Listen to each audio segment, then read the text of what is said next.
473 in Confero. We freedom of speech is sacrosanct. Make use of it. Let no one challenge. Blow your shell, beat your drum, tell others. Like and share, subscribe and discuss it too. Let the world know Studio Galaxy is around.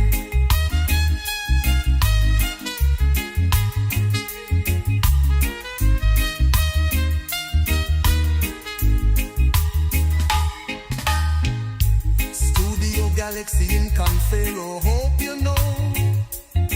473 standing strong is yours, you know. The medium, an opportunity for you. Make your contribution, let them know. You shall beat your drum, tell others. Like and share, subscribe and discuss it too. Let the world know Studio Galaxy is a road.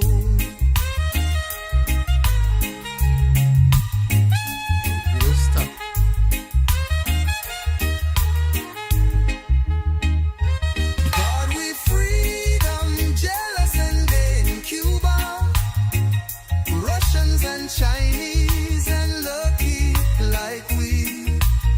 Rand and North Korea wish they had it too. Most of the Caribbean lucky like we. Studio Galaxy Day for you and me. Blow your shell, beat your drum, tell others. Like and share, subscribe and discuss it too. Let the world know Studio Galaxy is around.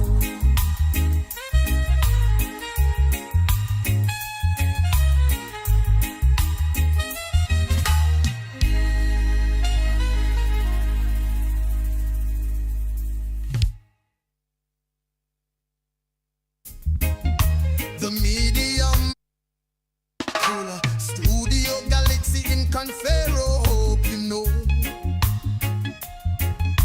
473 standing strong is yours, you know.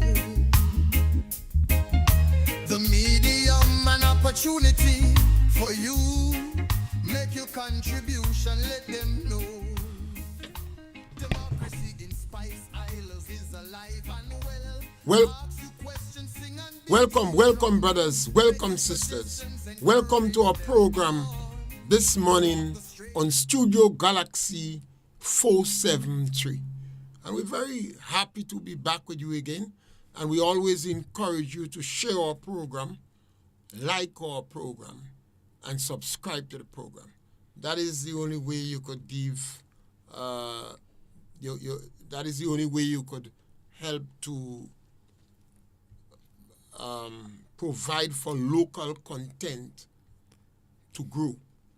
And this morning we're going to speak on the topic, the political impact or the dynamics of the political impact on agriculture. For farmers in particular, you have a lot of political dynamics going on, and we have to speak about the impact. Sometimes we are a little too reactive and not proactive enough. And when issues are going on, we must have discussion. We must have discussion on those issues. And I think it is right time, based upon what is going on. We saw CARICOM very iffy, very hesitant, fighting to forge unity. We heard Carmela from Trinidad and Tobago, and she was definitely laying it on the ground as simple and straightforward as she could. She is not one of the better talkers in politics, and sometimes that is a good thing. So today we speak about the impact of the politics on farmers. All farmers need to be concerned. The number to call is 536-2558. And when we speak, we provoke discussion. And with us this morning, as usual, with the Galaxy Equalizers, we have Joshua. And we are concerned. The farmers are concerned. And we want to encourage farmers to be prepared whole discussion. My brother Joshua. Good morning to all in the diaspora, at home, worldwide. It's a very important topic that we have before us this morning, because the world's changing and the dynamics are changing. The impact on farmers are real. I was in the market this morning at 6 o'clock listening to farmers, hearing their concerns on the street. I was disappointed I didn't have a camera with me.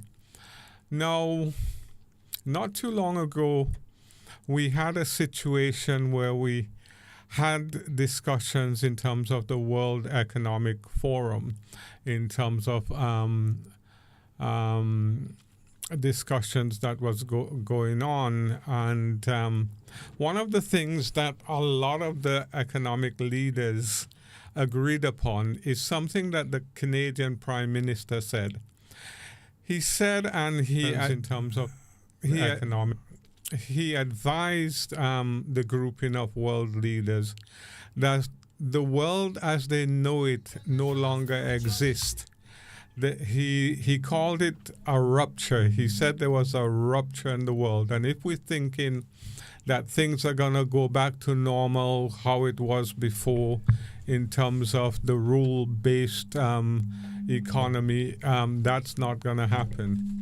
He was basically saying, in summary, that the new way the world was operating was that if you're big and powerful, you can do what you want. You're above the law, essentially. The law doesn't apply to you. And in many ways, I'm being as kind of crude as I can to get the point home. So there's rules for one set of the world, and there's another rule for the superpowers, who essentially, he was saying, were using all sorts of strategy, some would call it coercion, to force other countries to bend towards their way of thinking. So this idea that a lot of countries developed on was, this idea of fairness and rules-based, those things he was saying are gone. They're floating down the river. You can't get them back. Now, in Little Grenada, sometimes what happens is that these things the impact, especially the economic impact, it hits us, and we lie down and take it, and every so often we bawl and we complain, but nothing really effectively is done to address the situation. So discussions like this that we're trying to engage in this morning is very important. Now, if we cannot get market for our product based on the regime in the United States and the use of tariff, it's going to be very, very difficult for our farmers, especially our fishermen and our traders who trade in all sorts of product, be it from soursop to spices, etc. It's gonna have a devastating impact in terms of our economy and those farmers who depend on those products for their livelihood. There's no ifs and buts about it. Our situation is dire and will get even worse, because if we just focus on the fishermen, for example, we were told probably 4 or 5 months ago that export to the United States will be banned or suspended until we get our compliance regime in place that fits the requirement of the United States. And obviously the government have passed some legislation towards compliance. There's been a reaction in terms of making sure that we comply as much as we can. But we're now in the end of February. We're about to jump into March.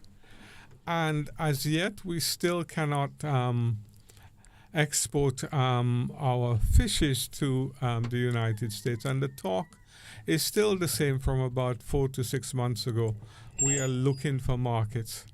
I don't know how we can be looking for market after we've had a warning of about 6 months that we're looking for market.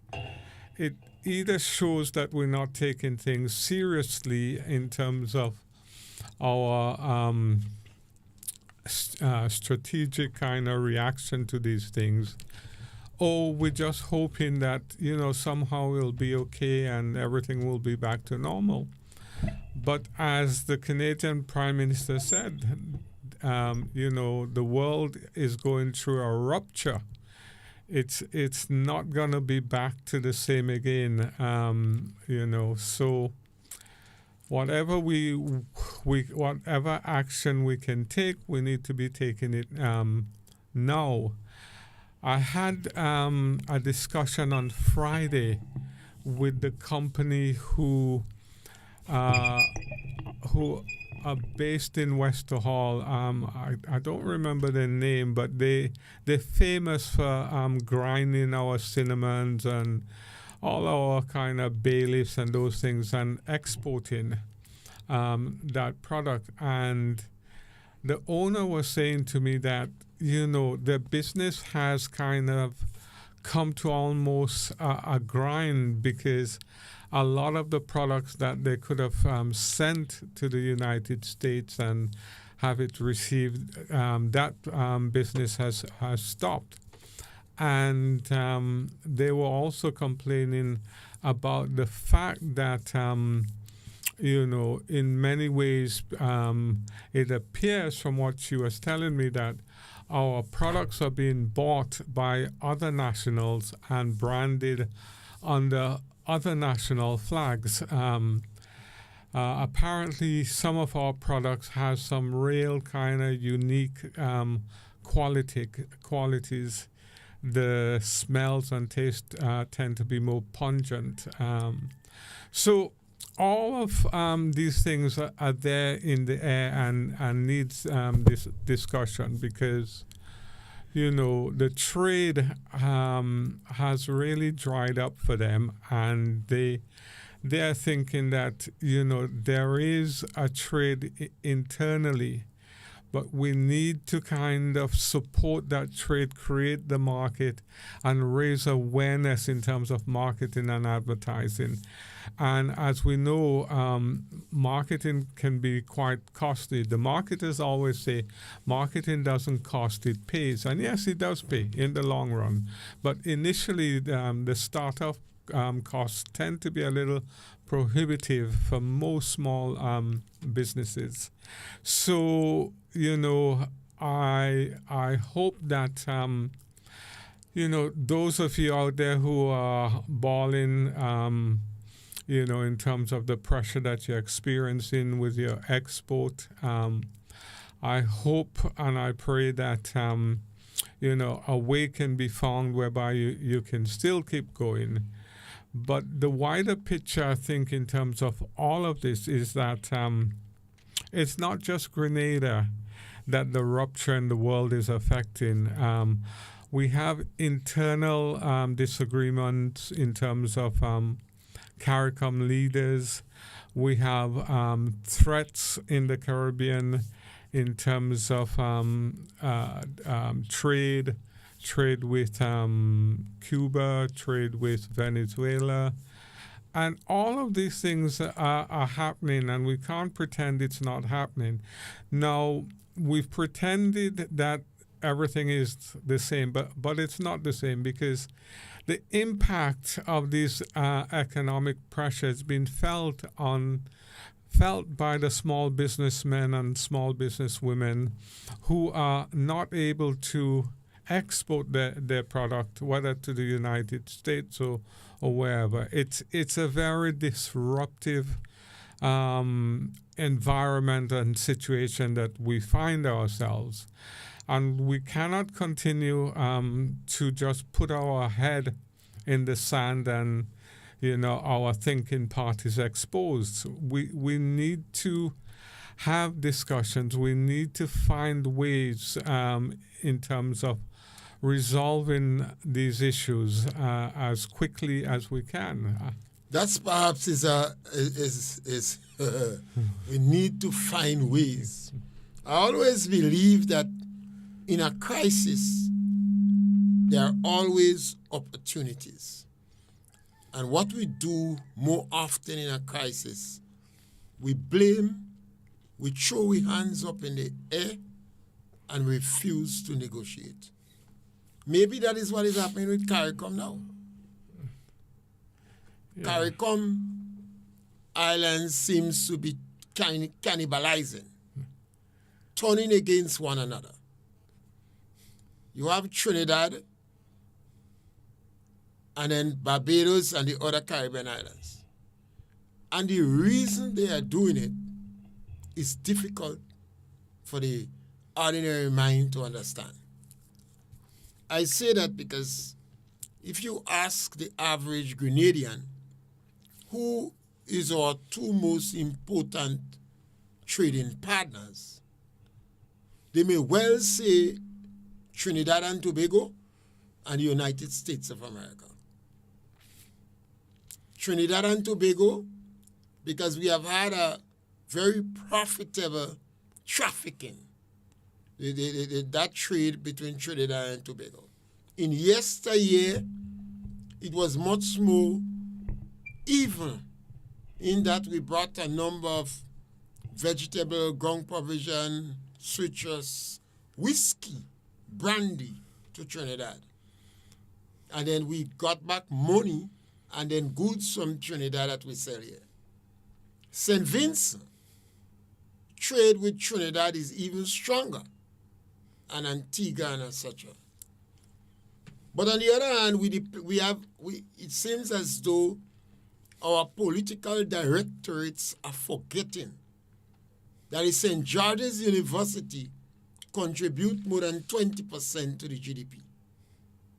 Then we have a tourist market, and we believe we are investing money on fantastic hotels. Now, where do you expect the tourists come from? The whole world like European tourists. American tourists first, European tourists. Yes, we have been having tourists from China and Japan and other countries, but based upon the culture of these people, they are much more conservative. They're not as big spenders as the Europeans and the Americans.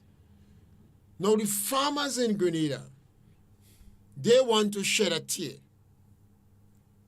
We have been warned, and you mentioned that, about the fishing industry more than 6 months ago. We, the public, but the government has been warned about it as soon as they come in office. And their response, we understand, was they didn't have staff. And then we have the CBI program. They changed the name, everybody, but CBI stick with me. Selling passport. We're selling thousands and thousands of passports. But that again depends on the American market. So we seem to be pushed or directed more by ideology than economics. And I think now that you have the rest seems to be against Trinidad, because it appears that Trinidad and Guyana in one side of the pendulum, but Guyana is not speaking much. And Trinidad is tying up a lot of arrangement with Guyana. Recently, I heard they would send doctors to Guyana. Now, where Grenada standing at? Are we stupidly ruling ourselves out of the positive equation? Because if this situation deteriorates with the United States of America, and good, I listened to some Republican senators, and they seem to be more hawkish and bullish than Donald Trump. And people must not just against Donald Trump and not listen to him. Because Rubio is the Secretary of State, and Vance is the first time in a long time looking American president that the roles of the vice president is very dominant. So Donald Trump is not doing it alone. He seriously involved the vice president and Rubio. They're very active. So Joshua, sometimes I wonder if our leaders are understanding that we can push ideology without recognizing the economic importance. I think it's very difficult for us as a people, but even more difficult for our political leaders, because is that we all share the same idea, the same thoughts, the same philosophy, the same economics. And the truth of the matter is we don't. We have different pressures that are on each of us. So Trinidad would say they've been suffering in terms of gun culture for a number of years. You know, they've been overrun with the gun culture. They've been overrun with migrants coming in. They've been overrun with all kinds of international bad behavior by many people. You know, some of the islands, I know, for example, in Grenada, it's very hard for us to understand that. We have a little problem in Grenada, but nothing to talk about. We're a very safe, very solid kind of island when it comes to law and order. So we've never experienced what Trinidad has been experienced for a number of years. The other thing as well that we have to understand is that in times of this great distress, leaders would often say, yes, we have to hold together, but at the same time, we have to seek our individual interests. And Trinidad has made it very clear. They are seeking Trinidad interest in terms of the oil industry. They are seeking Trinidad interest in terms of the gun violence and the crime, etc. And these are difficult choices because in my heart, you know, I know over 100 people have been killed in terms of this current conflict. I know that something is boiling up with Iran. I hear that strikes have been done on Iran already. And it's been made quite clear, and it tugs the leaders' hearts, I suppose, that, you know, Cuba is under the light, you know, and some of them really want to support Cuba and want an end to this kind of escalation of the situation. But it seems that the superpower is determined to change in terms of regimes, whether it be in Venezuela, whether it's in Cuba. As Mr. Pierre was saying, there's a new mindset, and we need to listen to what's being said, and we need to maneuver and protect ourselves. Now, I'm very clear in terms of my thinking and what I see, that, you know, we're not in a rule-based world where fairness comes. We're in a power world where those who have power have decided that they will use it to their interest. Now, I want us to use our power to our interest. And you've heard Mr. Pierre, you've heard myself use the word in the past. We're just a little tittery compared to the big whale that's outside of us. So we always have to kind of be very careful and know how to swim in the water. But the opportunity that's here for us, and as bad as the situation is externally, my hope is for peace and de-escalation. But it doesn't look as though my hope is going to be considered by the powers that be. Now, the opportunity that we have, and it's very real, it's about developing our internal economy. This talk about we're looking for market now in terms of fish. I mean, the horses are already gone. Yeah, they do bring. Yeah. All horses. Yeah. What we have to do is we have to use what we have. So we have a degree of tourism, and let's hope it doesn't get worse. We have to preserve it. Yeah. How do we preserve tourists when we seem to be hostile? When we seem to be hostile against the American tourists, not the American tourists, but the American ideology, if we should put it that way, or the perspective of it, and the Trinidad perspective of it.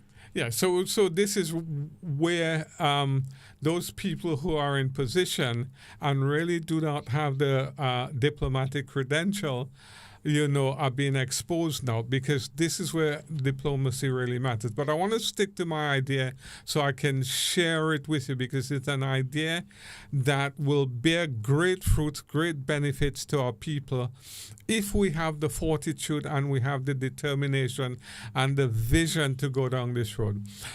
We've talked about linking agriculture to tourism for years and years. There's, I know for sure that there's a plan written and sitting in the ministry with our Ministry of Agriculture and gathering dust. Now, this morning I was in Grenville Market. No beef in the market. The local produce, fresh produce, they were great. They're smelling good. They're pungent. It's green. The market is green. I wish I had a camera with me this morning. People was kind of telling me about our program and this and that and all kinds of stuff. It was dynamic and it was real. Now, how do we survive this thing with the problem that we have? We can be a little ingenious. So we want to send our product to the U.S. But we have a number of U.S. people here. Why don't we sell it to them directly? And that's how the way we do it is to link agriculture to tourism. Now, the World Bank have told us to do that. Many other countries have done that, and it's bearing great fruits. Why you think we're struggling to link agriculture to tourism? I think there's a lack of understanding and there's a lack of vision in terms of the depth and the potential economic benefit for farmers. This is a project that trickles down directly to the farmer, trickle down to family. This is local people in Paraclete or in Bel Air or St. David's selling their produce and actually receiving, benefits and payment. And that payment going towards their children's school books, their vehicles, their house, their gas. It has a real benefit to local ordinary people. I'm not sure if there's a lack of understanding that ordinary people need to have something as well, need to get some benefits. I know,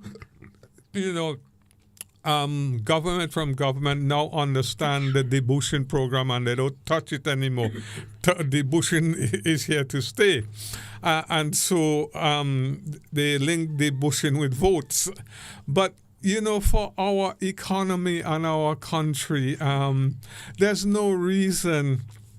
If we have a proper program, we went and get a number of animals, to increase our breeding stock in terms of our livestock. There's no reason why we cannot target so that within 2 to 3 years, we are supplying, beef to the hotels. We are supplying mutton to the hotel. We are supplying goat to the hotels. There's no reason that the hotels shouldn't be using, all the local fish. We shouldn't be processing the fish here in Grenada and selling it to the hotels. We don't have to, ship it all the way to America so that the American people can get a taste of our fish. We can give it to them right here, right now in the hotels. And although that might not solve all our problem, it will go a long way towards alleviating the economic strangulation that some of the farmers and some of the exporters are saying that they're experiencing. We have had a lot of discussion on linking agriculture with tourism. Mm-hmm. We even venture into big tourist project. Yeah. But the link has not get off the ground. No, it hasn't. And maybe we must wonder why. Yeah.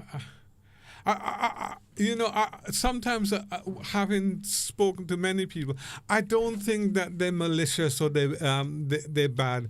I often get the feeling that the will to do hard work and to put your boots on the ground is not there.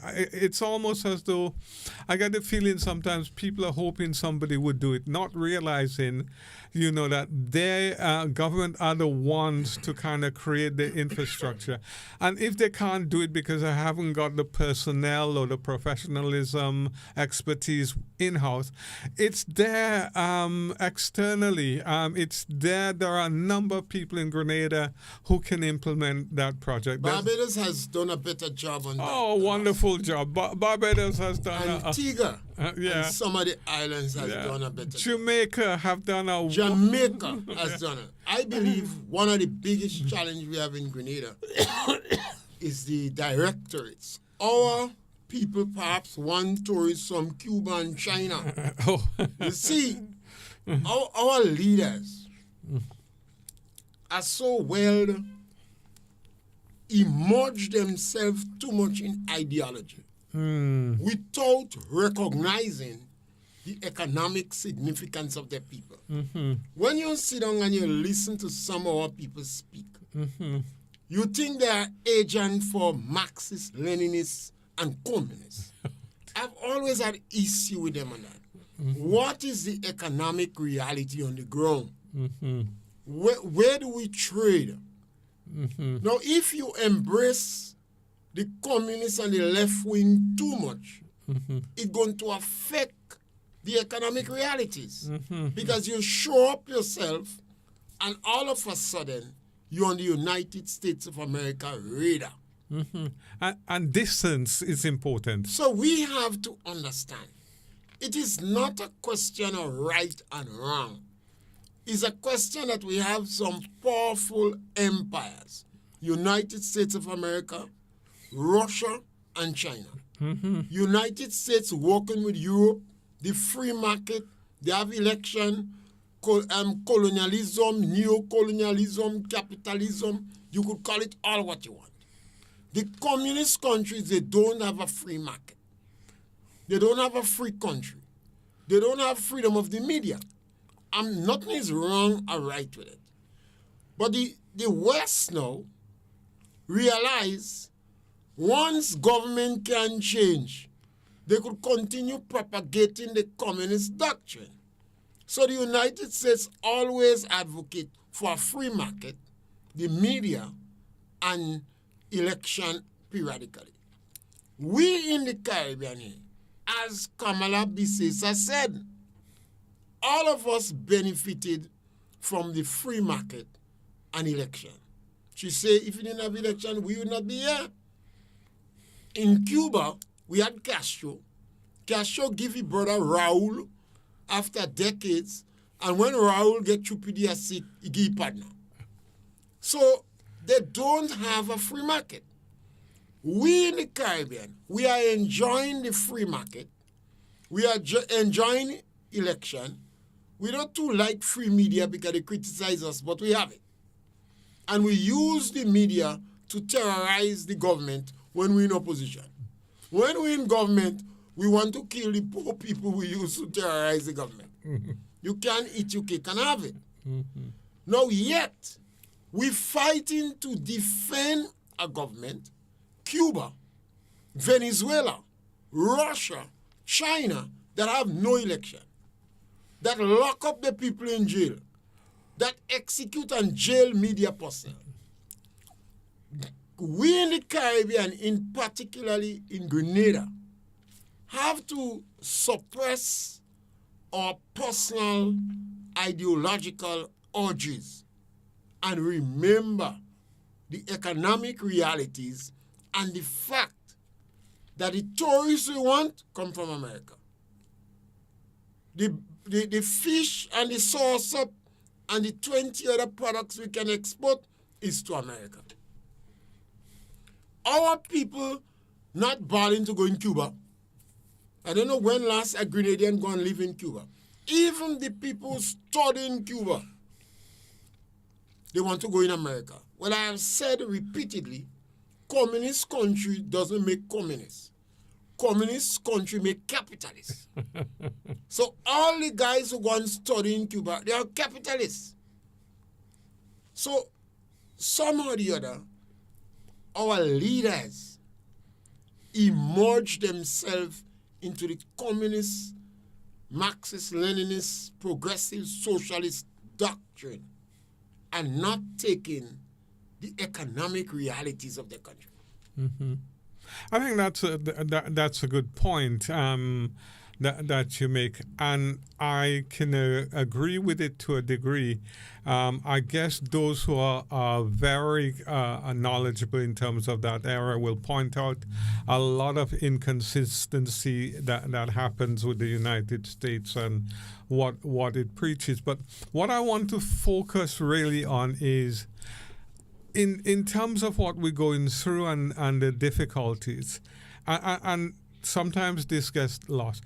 If we do the simple things that we talk about on this program all the time, if we stabilize our poultry industry, there's the creation of 3,000 jobs, there's millions and millions of dollars in the local economy. If we have fresh produce going to all the hotels, that's another 3,000 to 5,000 jobs created in the rural economy. If we start branding our spices and selling to our local people, hotels, local businesses, and countries that are not put any embargo on us, we have a little trade with Europe already.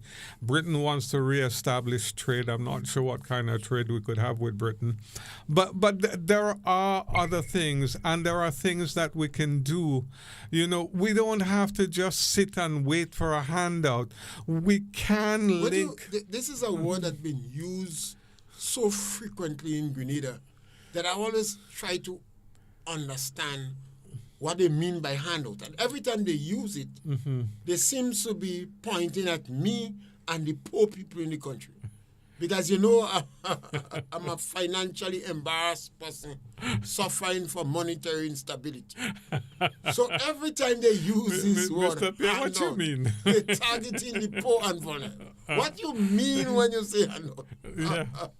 No, I came across a phrase in terms of negotiations I've been involved in. And the phrase I came across was that businesses and people are too over-dependent in terms of government. And that came out of discussions where government was being encouraged to invest in a local industry. So, that kind of enabling environment could be created. And government, in terms of doing that, we were trying to persuade and say these are the benefits that will come. We know, like countries like the USA, Britain, etc., invest millions and millions in their industry because they realize how important it is, especially agriculture. Europe used to kind of pay farmers to create excess products, milk and butter and those things. Now, when this phrase is used, handout, often it's not used in the truest or the real sense.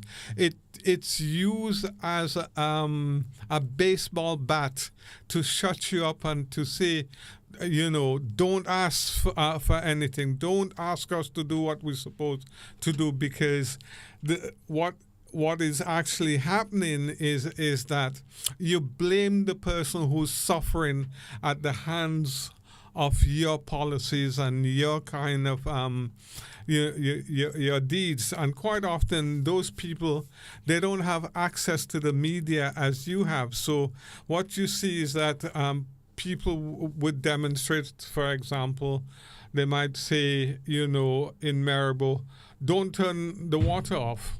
And they will have, their little 5 minutes, but the powers that be have access to the media all the time to distort the message.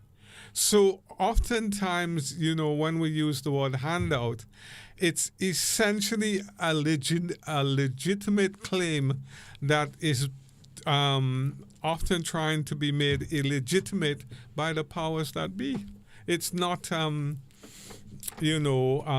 something that is genuine, but it's in our culture. That's how we put people down, We say, they are only looking for handout, they're looking for this, they're looking for that. But if you do a comparison in terms of, how the state benefit regular, everyday kind of people, raising them out of poverty. We don't invest a lot in our people and lifting them out of poverty. As bad as it is in terms of people could criticize the debushing project, but when you talk to the people who are working on it, it's always targeted in a way to benefit their children, whether it's their books or their school uniform or food, etc. It's something that has become intrinsic in terms of a bit of poverty alleviation. And as much as this current administration talked about getting rid of it, when they realized the benefit of it, they expanded it, as far as I see. Yes, and perhaps we should discuss this issue. I use the word handout, and it comes directly because of the ideological clashes. Remember, in the communist bloc countries, you have a lot of state control. And then the capitalists are free market. Because none of them is a pure ideology. They tend to be mixed. But in Grenada, we have active leaders who really believe in communism. And then we have some who believe in capitalism. So we tend to have a clash in terms of whether we should have state control or whether we should invest more in the free market. And that's where you have a clash. Yeah. It was so sad and unfortunate that the debushing program was attacked so mercilessly. The debushing program increased, particularly after COVID-19. Because St. George's University reduced significantly the operation. Tourism became a trickle. So government used the debushing program, which was necessary, but not absolutely necessary. In fact, they increased the number of people in it to use it as a social program. Expand it as a social program, and you saw people who was working in the hotel who would not normally end up in debushing program, It became a bigger safety net. A social program. And then the government extend from COVID-19 over 300 people that was involved in the schools to help with sanitation and sanitary practice. The government realized we can't get rid of these people. So although the high sanitary practices was not necessary anymore, they keep them around the school. Yeah. So all these things were social programs. Yeah, social safety And nothing net. is wrong with that. Because when you calculate if you have high unemployment, there's some necessary consequences. Yeah. One of them is prostitution. Oh, yeah. One of them is the sex trade. One of them is violence. One of them is gambling. One of them is increase in pre-deal larceny.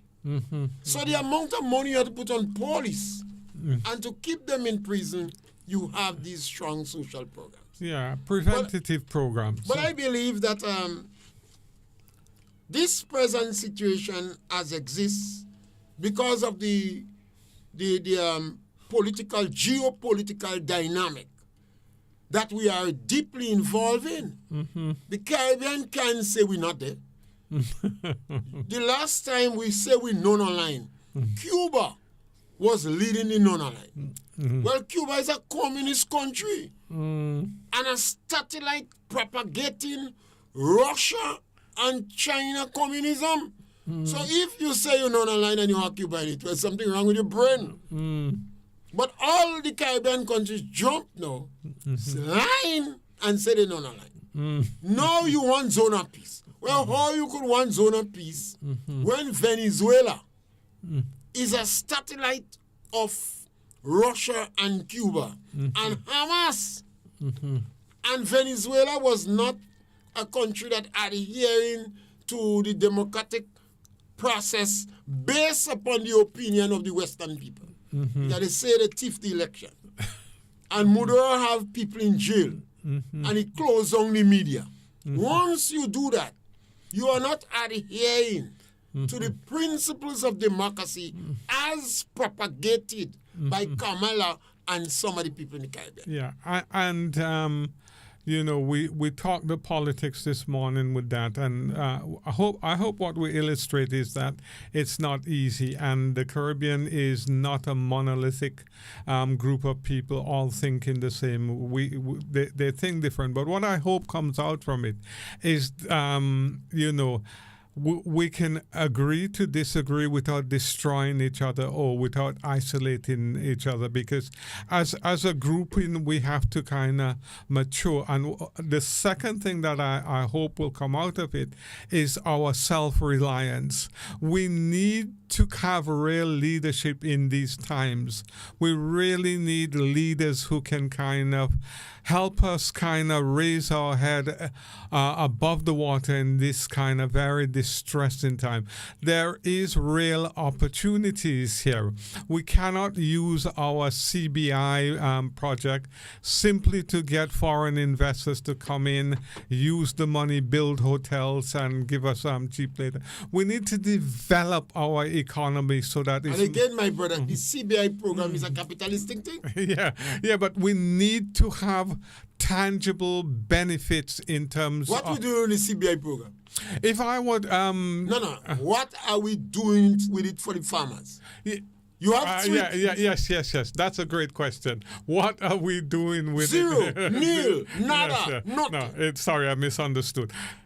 You're absolutely right. We're getting zero, nil, nada. We're getting some money and some opportunities as a result of the one Donald Trump said he don't meddle with the environment. The environment. Well, I take Donald Trump's position. Donald Trump kind of modify position. Well, I don't waste time with the environment. It's a hoax. Yeah. But I still encourage small countries to make maximum use of that hoax because they could get money. Yeah. What we doing with the money we get for agriculture? Yeah, that is something that we need to spend a little time on, Mr. Pierre, because agriculture will benefit the whole of the nation, and it benefits real local, everyday people you see walking up and down the street, sometimes with a hole in their shoes, etc.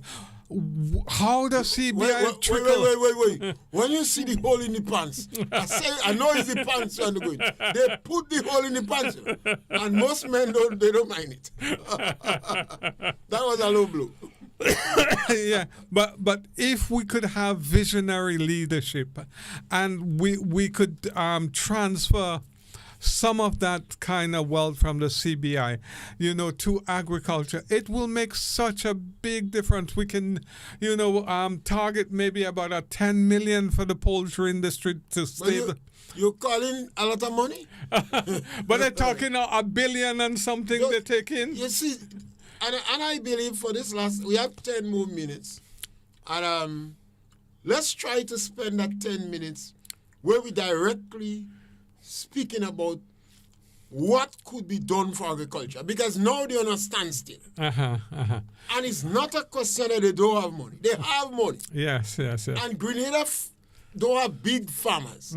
So all farmers don't have the capacity. Most of our farmers, they don't have the capacity to use $100,000. Yeah. So this is how I see it using. I was fortunate enough to be in one of the little link with one of the hotels with a few farmers. And what we've done is come together, about 5 of us, so that we can get a contract to produce one produce. Now, once you do that, there's 5 farmers who the individual farms need upgrading, need stabilizing, etc. But what it does, it keeps that money in your local economy. It generates employment. So between the 5 of us, we are employing about 10 people now, just as a result of that coming together, working together, and that contract. A little economic niche. Yeah, and if we could do that all around the country, the impact that would have with little, but we can come with together. Talawa. Yeah, with little, but with Talawa. And it's that. We have a very individualistic approach sometimes. But there are farmers who want to work together, who see the benefits of working together. And once you start and you see the success of that, it only gets bigger. It's like Amazon. Amazon's basically operates with this model. You're making 5,000 of this, they will ask, can you make 2 million of this? And you say yes, they say, okay, well, we'll invest in that, because they could see the benefits. You have already established the product works. Now we will establish that the little cooperatives work, whether it's 5 of us or 10 of us. And, that can be expanded up. More of it can be done. Real benefits to the farmer, real money to the farmer, real benefit to the tourist. There's so many opportunities that we have just by linking agriculture with tourism. It's phenomenal. But why is it that we don't use some of the CBI money to create that infrastructure? Why don't we do that? I believe that the farmers don't have lobbying power. And I agree. Our farmers do not have lobbying power. They choose some individuals to represent them who does not seek their interests at all. And I think this is the key. Yeah. The farmers don't, because a Grenadian farmer, 90% of the Grenada farmer don't need much money to help them. I have always said Grenadians don't broke. No. They have money. It's what they invest the money in. And our political directorate and the agricultural experts, the czars in agriculture, they refuse to discuss the farmer's problem with them. They bring problems to the farmer. They say, that is your problem. Yeah, you're right. I've been in discussion with they said, that is your problem. That is your... I remember they said to a farmer, he must keep record. The farmer say, I'm keeping record. They go back to the farmer, he must keep record. The farmer go to a meeting, the farmer walk out of the meeting, the man say, keeping record. He said, look, my wife, how she looking well. He said, I have 3 vehicles in the yard. He said, look at the size of my house. Yeah. My children don't working, no way. what record they want to keep. When you want to see me record, watch me wife and me children and me vehicle. Because they don't understand that the farmer would do first what is in his interest. Yeah. I met another farmer, he had some very nice sheep. And a guy said, you have some good breed. Where you got them? He said, well, 30 years I rearing sheep and I never buy a sheep. Because his motto was sell more and buy less. Yeah. So he have good sheep. They were asking him where he buy. He said, for 30 years I've maintained the breed. Yeah. Now, a simple thing. You go in a farmer yard and you see some nice foals. You ask him where he buy the foal. The man say, I doesn't buy foal, I yard foal. But the foal so nice, he say, always eat the cock. Because if you live in the cock and you don't eat in the cock, the whole thing will get cock-a-ras. But our bright intelligentsia have refused to practicalize the certification. Yeah, the technicians say we have 5 minutes. So yeah, takes a minute.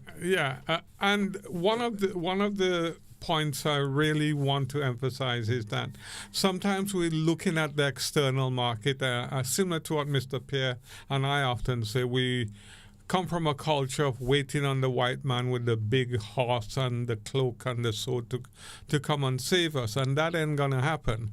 Now, what we have to do now is to be look at the low-hanging fruits, and the low-hanging fruits really are our home-based economy, and maybe to a little degree Trinidad as well, because whether we like it or not, we link to Trinidad in trade. And see, especially with the fish, how can we do the secondary processing of the fish? How can we make fish more palatable in our school children diet? How can we make the hotel buy our fish instead of importing fish? So look at our internal market first. Look at the link between tourism and agriculture for the local farmer. There's nothing wrong with helping our local people to get some money in their pocket. There's nothing wrong with our local people becoming millionaire. Why is the emphasis always on foreign?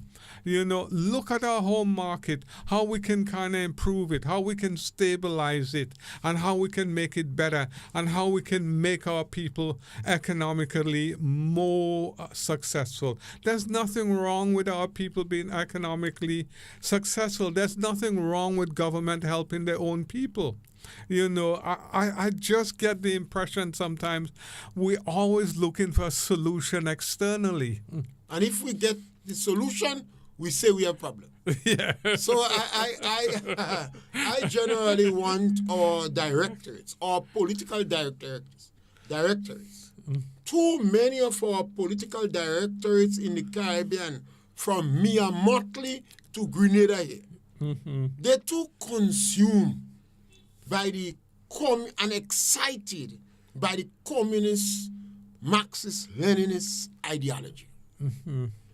If you look at all the countries that have Marxist, Leninism, progressive socialism, communism, are failed countries. Russia failed. China too. China have millions of people in jail. Venezuela, jail. Cuba, jail. Russia, jail. They don't believe in the free market. And they restrict the traveling of their own people. So if you're pushing tourism, well, why are you targeting Cuba for? You have to target Americans. And you have to recognize that our economy, our inclination of our people, our dreams and aspiration is America and Europe, while our leaders want to bring us in communist countries. And I think this is a harsh reality of what we find ourselves here as farmers. If the geopolitical situation that is existing now deteriorate, remember how Trinidad put Vizzy on us early? When Maurice Bishop was jumping up and insulting Caribbean leaders. As soon as this system collapsed, Trinidad ran VZ on Grenada. So I'm appealing to the farmers in Grenada. Use your good influence and try to shape the direction of your political directorate so they stay away from communism and you would have better opportunities with the free market. We want to thank you very much for being with us on the program today, and we want you to share our program. We beg, let local content grow. Stop complaining. You have a program, share it, subscribe, like we program. Even if you don't like it, you might like it next week. Thank you very much. Thank you all. Ask you questions, sing and beat you drum. Make you suggestions, encourage them on to walk the straight and narrow in the land. Politics, religion, and economic issue, regional, international, spiritual issues too, agricultural, environmental, and trending to subject matter. We fear none, we back down. Freedom of speech is enshrined in the land. God, we